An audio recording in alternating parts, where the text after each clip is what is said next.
Hello students, welcome back to my YouTube channel knowledge का कीड़ा। So students, आज मैं बात करने वाला हूँ लेसन नंबर 7 के एक टॉपिक की जो हमारा लास्ट वीडियो में रह गया था। उसका नाम है कंट्रोल स्ट्रक्चर। तो कंट्रोल स्ट्रक्चर को शुरू करने से पहले मैं आपसे एक बात करना चाहता हूँ कि आप यहाँ पे देख सकते हैं कि आप में से सिर्फ 30% लोगों ने मेरा चैनल को सब्सक्राइब किया हुआ है और 70% लोगों ने मेरा चैनल सब्सक्राइब नहीं किया हुआ। तो ये सरासर गलत बात है ना, क्योंकि मुझे आपकी लव और सपोर्ट की वजह से मोटिवेशन मिलता है और उसी मोटिवेशनल से मैं आपके लिए अच्छी अच्छी वीडियो बनाता हूँ। ठीक है, तो अगर आप लोग ऐसा मेरे को सपोर्ट नहीं करोगे तो फिर कौन करेगा। मैं आपसे सिर्फ ये एक्सपेक्ट करता हूँ कि मैं आपके लिए कोई कमी नहीं छोड़ूंगा, बट आप उसके बदले मुझे सपोर्ट तो करो। ठीक है, चलो, इट्स अप टू यू। अगर मेरा आपको कंटेंट अच्छा लगता है तो आप इसको शेयर भी कर सकते हो, लाइक भी कर सकते हो, सब्सक्राइब भी कर सकते हो, बट हेल्प तो कर सकते हो ना। चलो, यहाँ मैं शुरू करने वाला हूँ कंट्रोल स्ट्रक्चर। तो आज हम इस टॉपिक को प्रैक्टिकल करेंगे। ठीक है, तो मैं इसमें कोई भी कमी नहीं छोड़ने वाला। ठीक है, आप चाहे मुझे सपोर्ट करो चाहे ना करो, लेकिन मैं आपके लिए ऐसे वीडियो बनाता रहूँगा। ठीक है, तो यहाँ मैं बात करता हूँ कंट्रोल स्ट्रक्चर की। तो जैसा कि मैंने आपको स्टार्टिंग में बताया था कि कंप्यूटर में कुछ ऐसे टॉपिक्स होते हैं, कुछ ऐसे वर्ड्स होते हैं, यानी कि उनके वर्ड्स में ही उनका मीनिंग होता है।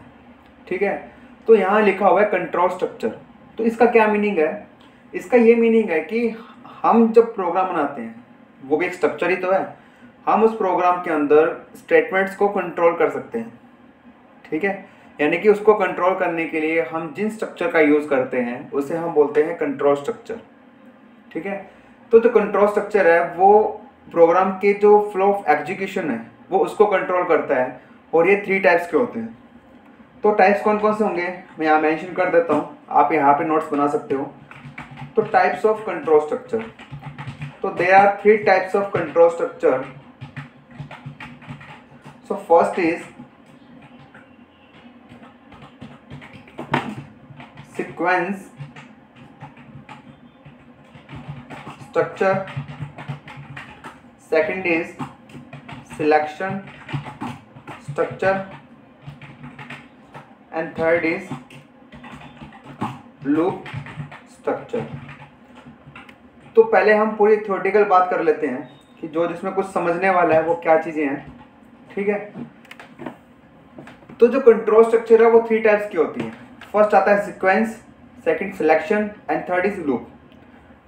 तो इसके जो डिफाइन होंगे और सिंटैक्स होंगे वो आपको यहाँ डिस्प्ले पे शो हो जाएंगे, तो आप इसको यहाँ पे देख के इजीली नोट्स बना सकते हो। ठीक है, और जो यहाँ मैं प्रोग्राम करवाने वाला हूँ आप उसको भी नोट करोगे, क्योंकि इनमें से कोई भी प्रोग्राम एग्जाम में आ सकता है। ठीक है, तो फर्स्ट आता है सीक्वेंस स्ट्रक्चर। तो इसमें भी वही सेम चीज़ अप्लाई करेंगे कि इसका जो वर्ड्स है उसमें इसका मीनिंग है।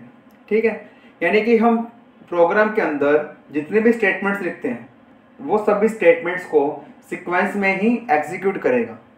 ठीक है, तो इसको बोलते हैं सीक्वेंस स्ट्रक्चर।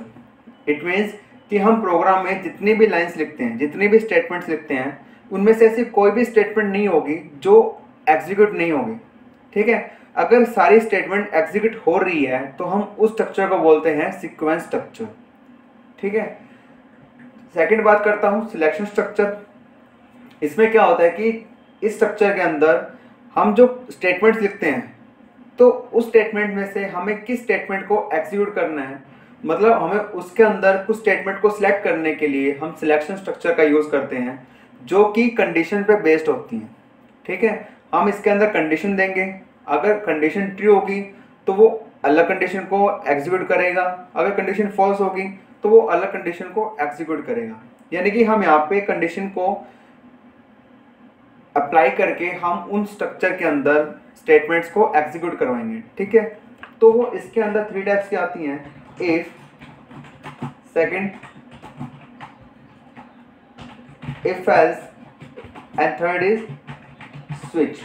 ठीक है, लेकिन मैं इसके अंदर आपको बताने वाला हूँ एल्स इफ लैडर के बारे में भी। ठीक है, वो जो चीज़ सिमिलर है वो इफ एल्स की तरह ही।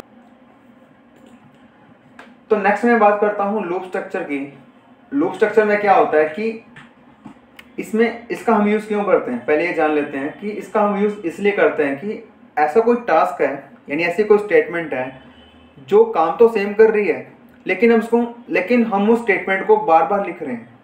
ठीक है, जैसे आप वो इमेजिन करना कि अगर आपको 1 से लेकर 10 तक नंबर प्रिंट करने हैं अलग अलग लाइन में, तो आप क्या करोगे, आप 10 बार सी आउट का यूज़ करोगे।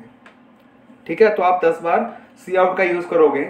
ठीक है, तो वहाँ 10 बार यूज़ करने की जगह हम एक बार भी यूज़ करके काम चला सकते हैं, लेकिन हम उस काम को करने के लिए हम यूज़ करेंगे लूप स्ट्रक्चर का, क्योंकि लूप स्ट्रक्चर ही ऐसा जरिया है जो टास्क बार बार रिपीट हो रहे हैं, ठीक है, उसको बार बार रिपीट होने के बजाय उसको एक बार में ही एग्जीक्यूट कर देता है।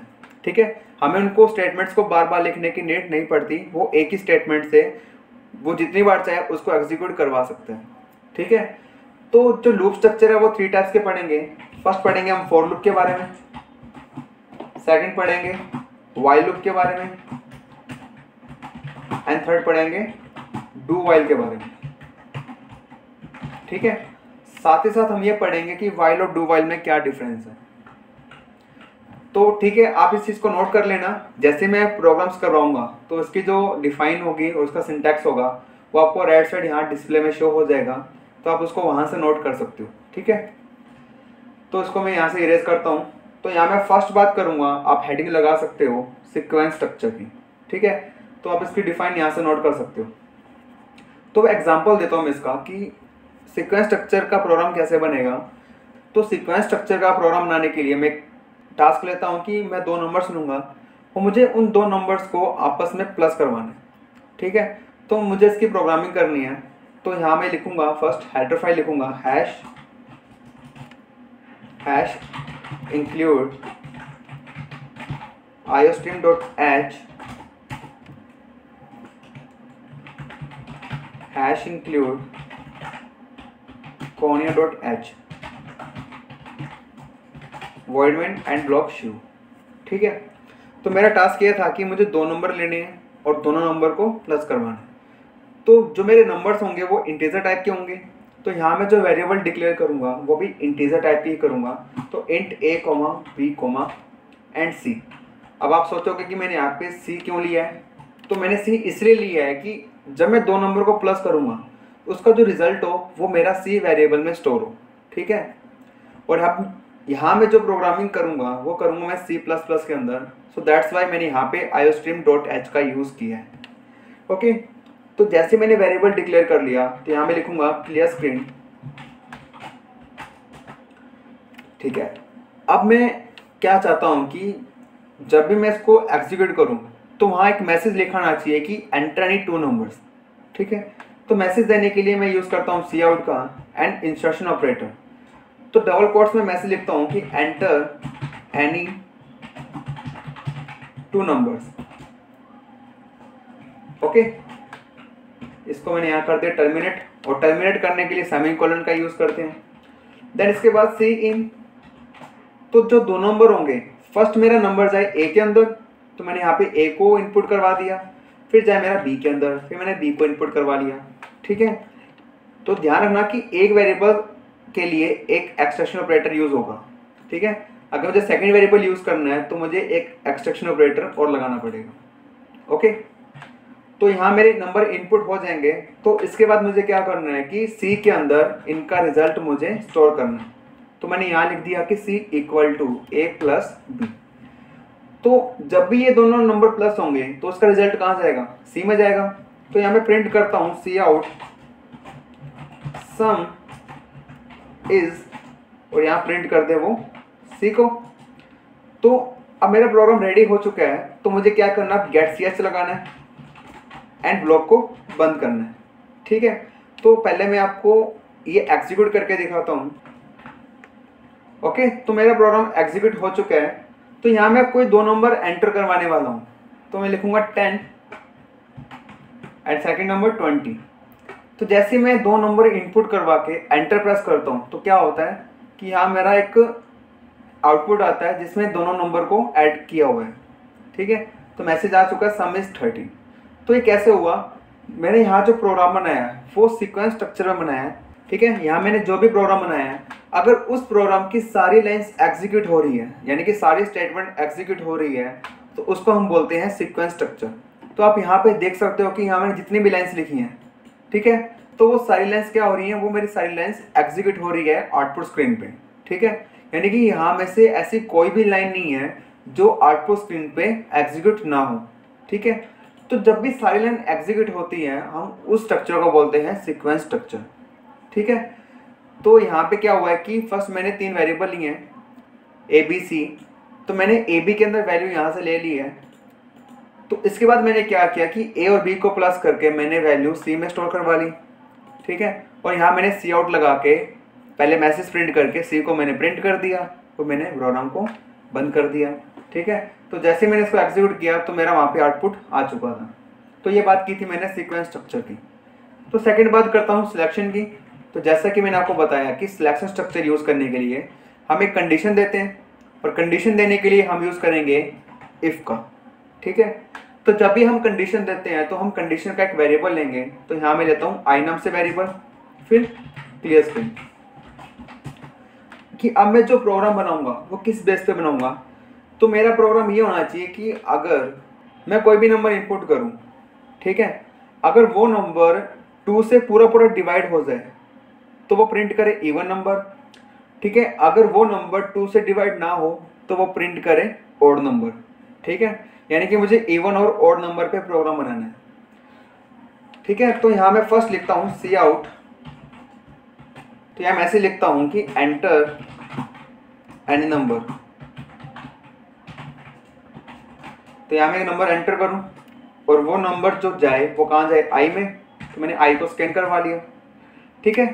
तो मेरी कंडीशन ये है कि अगर वो नंबर 2 से पूरा पूरा डिवाइड हो, इट मीन्स कि यहाँ फर्स्ट में यूज़ करूँगा इफ़ का, क्योंकि हम जो भी कंडीशन देंगे वो इफ़ में ही देंगे। तो if I module 2 equal to 0, ठीक है। तो मैंने मॉड्यूल का यूज़ क्यों किया है कि जो रिमाइंडर होगा अगर वो रिमाइंडर इक्वल होगा 0 के, यानी कि अगर वो पूरा पूरा 2 से डिवाइड हो जाएगा तो वो प्रिंट करे cout even number end block 1। तो ये जो प्रोग्राम कर रहा हूँ वो मैं बना रहा हूँ इस स्टेटमेंट में, ठीक है। तो उसके लिए मेरा ये प्रोग्राम पूरा कंप्लीट हो चुका है। अब इसको मैं करूँगा रन। तो यहाँ पूछ रहा है एंटर एनी नंबर, तो मैंने यहाँ नंबर एंटर किया है 10, ठीक है। जैसे एंटर प्रेस करता हूँ तो यहाँ लिखा रहा है A1 नंबर, इट मीन्स कि जो मेरा 10 नंबर है वो क्या है, A1 नंबर है। इसको मैं फिर से रन करता हूँ और यहाँ लिखता हूँ मैं 11। तो आप देख सकते हो कि यहाँ इसने कुछ भी प्रिंट नहीं किया है। तो ये क्यों, क्योंकि यहाँ मैंने सिर्फ इफ स्टेटमेंट का यूज़ किया है कि अगर ये कंडीशन मेरी ट्रू होती है तो वो इस ब्लॉक में जाके इस मैसेज को प्रिंट करेगी, ठीक है। अगर मेरी ये कंडीशन फॉल्स होती है तो मैंने उसके बारे में कुछ लिखा भी नहीं, ठीक है। तो उसको मेंशन करने के लिए मैं यूज़ करूँगा इफ़ एल्स स्टेटमेंट का, ठीक है। तो मुझे करना क्या है कि मुझे जस्ट इफ़ के बाद यूज़ करना है एल्स का। एल्स क्या करता है कि अगर ट्रू वाली कंडीशन फॉल्स होती है तो वहाँ पे एल्स वाला पार्ट एग्जीक्यूट होगा, ठीक है। तो यहाँ मैं लिखूँगा ऑड नंबर, ठीक है, एंड ब्लॉक 1। तो मेरा इफ एल्स स्टेटमेंट वाला प्रोग्राम पूरा रेडी हो चुका है। तो अब मैं इसको करूँ एग्जीक्यूट। तो यहाँ फिर से इनपुट मांग रहा है, तो यहाँ मैं इनपुट देता हूँ 10, तो बोल रहा है इवन नंबर। अगर मैं यहाँ पे 11 दूंगा तो अब ये बोल रहा है ऑड नंबर। तो ऑड नंबर कैसे प्रिंट हुआ, क्योंकि जब मैंने 11 नंबर एंटर किया, जब 11 नंबर को 2 से डिवाइड किया तो मेरा रिमाइंडर आता है 1, तो 1 इक्वल टू 0। तो यहाँ मेरी कंडीशन होती है फॉल्स, ठीक है। तो कंपाइलर क्या करेगा कि इफ़ के बाद कहाँ जाएगा, सीधा एल्स में। और कभी भी एल्स में कोई भी कंडीशन नहीं होती तो एल्स के अंदर वो डायरेक्ट जाके वो प्रिंट कर देगा ऑड नंबर, ठीक है। समझ गए, यानी कि हमेशा जो कंडीशन इवैल्यूएट होगी, यानी कि जो चेक होगी, वो सिर्फ इफ़ में होगी। एल्स में सिर्फ तभी जाएगा जब कंडीशन फॉल्स होती है, और एल्स में आने के बाद वो उस स्टेटमेंट को प्रिंट कर देगा जो उससे रिलेटेड होगा। ओके, तो ये था इफ एल्स स्टेटमेंट के बारे में। तो जैसा कि मैंने आपको बताया कि मैं आपको एलसिफ लैडर के बारे में बताऊंगा, तो उसमें कुछ भी नहीं है। मैं आपको इसी में से बता देता हूँ कि एलसिफ लैडर का मीनिंग क्या है। देखो अभी अपने यहाँ पे इफ और एल्स का यूज़ कर लिया। तो एक बार यहाँ पे मैं कुछ चेंजेस करता हूँ।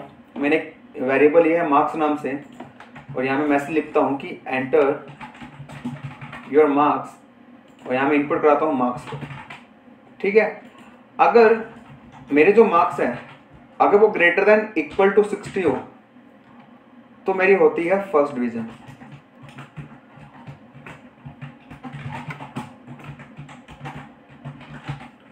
ओके, एल्स, अब देखो एल्स के बाद मैं डायरेक्ट यूज करूंगा इफ का, तभी मेरा एल्स इफ लेटर बन पाएगा। ठीक है, लेटर होता है सीडी कि इफ एल्स के बाद मैं फिर इफ एल्स लगाऊं। तो यहाँ मैंने इफ लगा दिया, यहाँ कंडीशन देता हूँ कि marks greater than equal to 45। अगर मेरे मार्क्स 45 से ज़्यादा हैं तो वो प्रिंट करे सेकंड डिवीजन। अगर मेरी ये भी कंडीशन फॉल्स हो जाए, ठीक है, तो वो प्रिंट करे सी आउट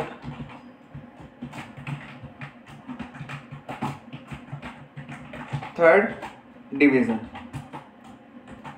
ठीक है, तो आप देख सकते हो कि मैंने यहाँ पर क्या किया है कि इफ के बाद मैंने एल्स का यूज़ किया है और एल्स के साथ मैंने यूज़ कर लिया इफ एल्स का। तो इसको हम बोलते हैं एल्सिफ लैडर, यानी कि एक इफ एल्स के बाद दूसरा इफ एल्स यूज़ करना, उसको बोलते हैं एल्सिफ लैडर। ठीक है, एक चीज़ और ध्यान रखना कि जितने भी स्टेटमेंट्स होती हैं, जैसे कि यहाँ मेरी 1, 2 एंड 3, मेरी यहाँ पे 3 स्टेटमेंट्स हैं, तो हमेशा स्टेटमेंट से एक कम यानी कि 3 - 1 2 कंडीशन हमेशा मेरे पास होनी चाहिए, तभी मेरी 3 स्टेटमेंट्स यहाँ पे एग्जीक्यूट हो सकती है कंडीशन के अकॉर्डिंग। ठीक है, तो अब इसको मैं कराता हूँ रन। तो पूछ रहा है एंटर योर मार्क्स, तो मैंने यहाँ पे एंटर किया 75, तो ये बोल रहा है फर्स्ट डिवीजन। ओके, मैं फिर से रन करवाता हूँ। अब मैं लिखता हूँ 48, तो प्रिंट कर रहा है सेकंड डिवीजन। ओके, अगर मैंने यहाँ पे लिखा 33 तो प्रिंट कर रहा है वो थर्ड डिवीजन। ठीक है, तो एक काम कैसे पॉसिबल हुआ है, वो पॉसिबल हुआ है सिलेक्शन स्टेटमेंट की वजह से कि हम अपने इनपुट के अकॉर्डिंग उस स्टेटमेंट को एग्जीक्यूट करवा पा रहे हैं। ठीक है, तो एल्सिफ लैडर का काम क्या था कि वो मल्टीपल कंडीशन में से किसी एक कंडीशन को एग्जीक्यूट करेगा। ठीक है, तो सेम ऐसे रिलेटेड काम करता है स्विच स्टेटमेंट। ओके, तो यहाँ मैं स्टेटमेंट कमेंट चेंज करता हूँ, यहाँ लिखूंगा मैं स्विच स्टेटमेंट। ठीक है, अब स्विच स्टेटमेंट में क्या होगा कि अब इफ एल्स वाला कोई काम नहीं रहेगा, वो अपने कीवर्ड्स के अकॉर्डिंग वो मल्टीपल चॉइस में से किसी एक चॉइस से रिलेटेड स्टेटमेंट को प्रिंट करेगा। ठीक है, तो यहाँ मैं वेरिएबल चेंज करता हूँ, यहाँ मैं लेता हूँ आई नाम से, और चलो तो यहाँ मैं वेरिएबल लूँगा डे नाम से। तो यहाँ लिखता हूँ कि एंटर एंड नंबर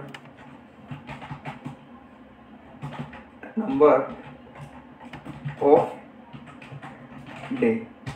तो मुझे कोई भी डे का नंबर एंटर करना है, जैसे मैं 1 एंटर करूं तो वो संडे दिखाए, अगर मैं 2 एंटर करूं तो मंडे दिखाए। तो ऐसे करके मुझे 7 नंबर तक मेंशन कर देना है। तो यहाँ मैं इनपुट कराऊंगा डे को। ओके, तो अब पहले इसको मैं करता हूँ erase.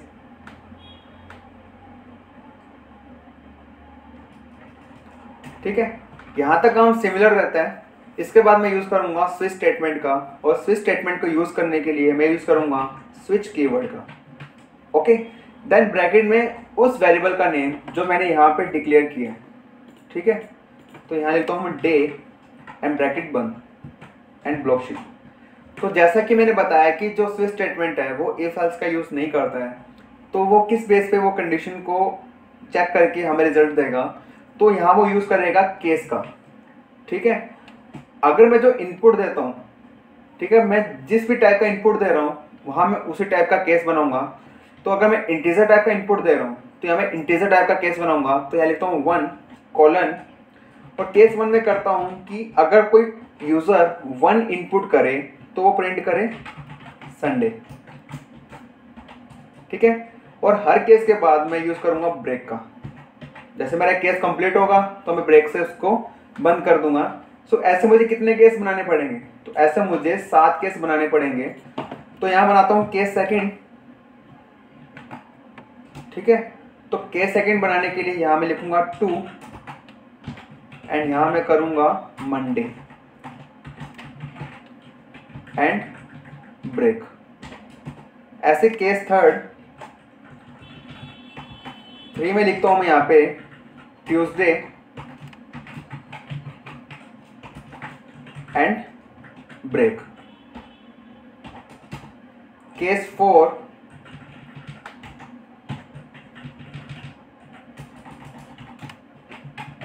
Wednesday and break. Case 5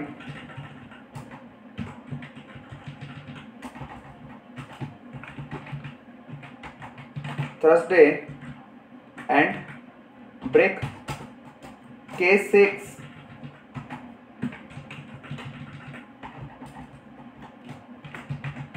Friday and break. Last case 7 Saturday and semicolon, ठीक है।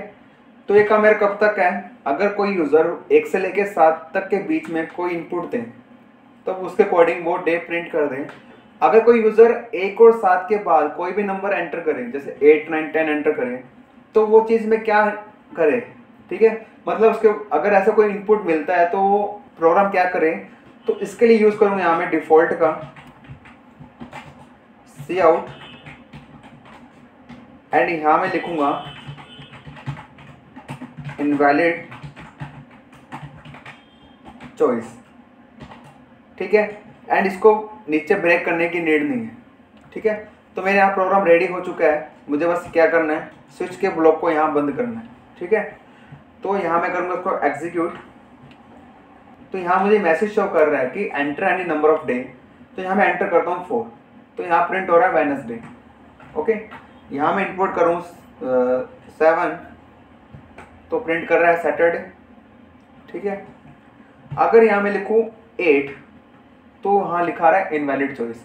यानी कि जितने केस हमने बनाए हैं अगर उनसे रिलेटेड कोई भी इनपुट नहीं होगा तो वो सीधा कहाँ जाएगा, वो डिफ़ॉल्ट में जाएगा, और जो डिफ़ॉल्ट में हमने स्टेटमेंट लिखी है वो उस स्टेटमेंट को एग्जीक्यूट कर देगा, ठीक है।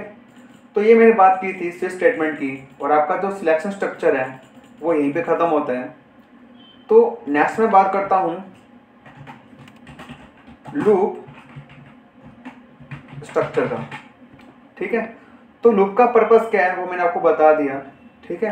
यानी कि जो स्टेटमेंट बार बार रिपीट हो रही है तो बार बार रिपीट के बजाय हम उसको एक बार रिपीट कर सकते हैं, हम उसको एक बार राइट कर सकते हैं, और उस स्टेटमेंट को हम जितनी बार चाहें उतनी बार एग्जीक्यूट करवा सकते हैं। तो इस केस में हम यूज़ करेंगे लूप स्ट्रक्चर का, ठीक है।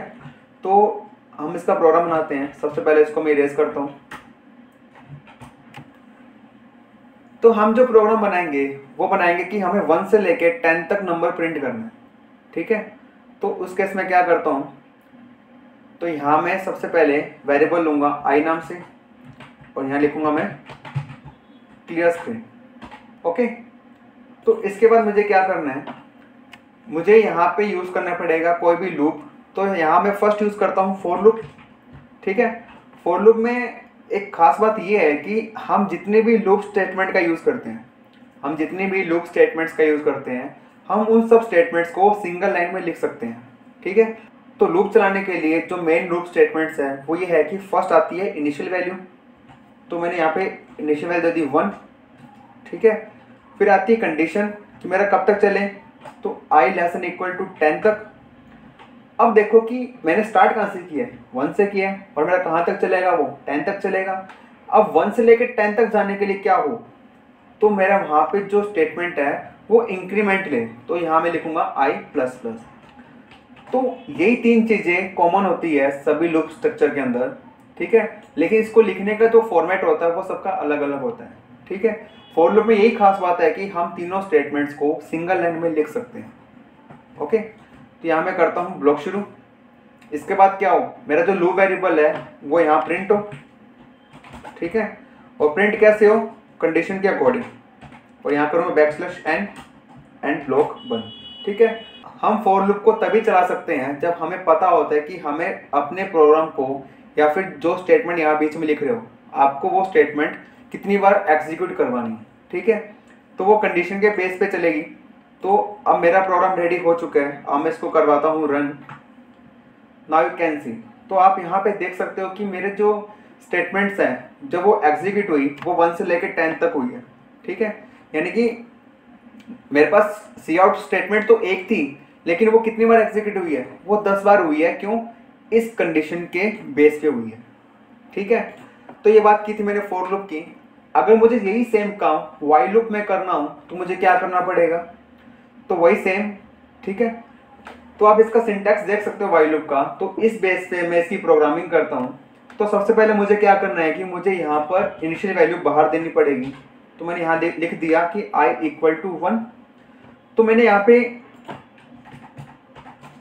इनिशियल वैल्यू दे दी है तो उसको मैं यहाँ से हटा दूंगा और यहाँ में लिखूंगा while, और while के अंदर क्या आएगी? कंडीशन आएगी।